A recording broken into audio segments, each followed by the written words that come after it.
Bonjour à tous, je me présente, je m'appelle Jean-Philippe Martin, kinésiologue et copropriétaire du Lab Centre de performance à Trois-Rivières. Nous vous souhaitons la bienvenue dans cette vidéo explicative de notre jeu de cartes d'entraînement EPIC. EPIC est un acronyme qui signifie Entraînement portatif innovant cognitif qui vous permettra de vous entraîner n'importe quand, n'importe où et avec n'importe qui. Voyons comment y jouer. Premièrement, trouvez un espace sécuritaire qui vous permet de bouger aisément. Deuxièmement, choisissez votre mode de jeu. EPIC comporte 4 modes de jeu distincts. Le premier mode est celui de la simple tâche, complétez que les exercices présents sur les cartes. Le deuxième mode est celui de la double tâche, exécutez les exercices ainsi que les tâches cognitives propres à chaque couleur. Pour la couleur verte, mémorisez un objet dans la pièce qui vous entoure. Vous devrez ajouter un objet à cette liste à chaque fois que vous aurez la couleur verte sur une carte.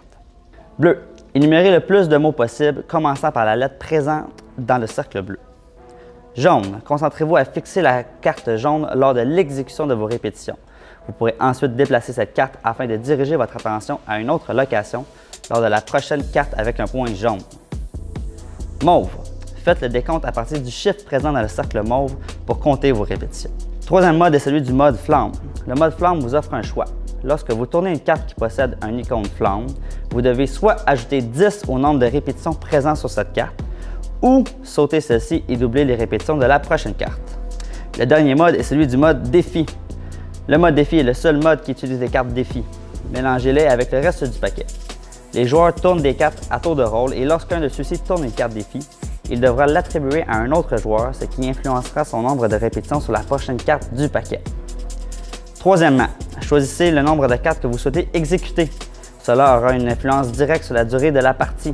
Plus vous choisissez de cartes et plus la partie sera longue. Finalement, mélangez le paquet et placez-le face cachée au centre de la pièce. La partie commence du moment que le premier joueur tourne la première carte. Maintenant, voyons quels sont les exercices que vous aurez à faire pour ce jeu. Le premier exercice que nous allons voir est celui du squat. Assurez-vous de maintenir votre tronc dans une position neutre et de fléchir les genoux et les hanches jusqu'à temps que les cuisses viennent parallèles avec le sol. Le deuxième exercice que nous allons voir est celui du burpees. Il existe plusieurs variantes du burpees. Celle qu'on vous présente ici nécessite que vous ayez une descente contrôlée vers le sol jusqu'à temps que votre corps soit complètement couché au sol. Par la suite, relevez-vous en maintenant vos abdominaux bien engagés, un saut vers le plafond et on recommence. Le troisième exercice que nous allons voir est celui du jumping jack, un exercice cardiovasculaire classique. Assurez-vous de maintenir une aptitude de mouvement complète à travers l'exercice ainsi qu'une respiration fluide. Le quatrième et dernier exercice est celui des abdominaux. Il existe plusieurs variantes, mais celle qu'on vous propose nécessite que vous gardez votre bas du dos collé complètement au sol et que vous engagez vraiment votre mouvement vers l'avant à l'aide de votre cage thoracique.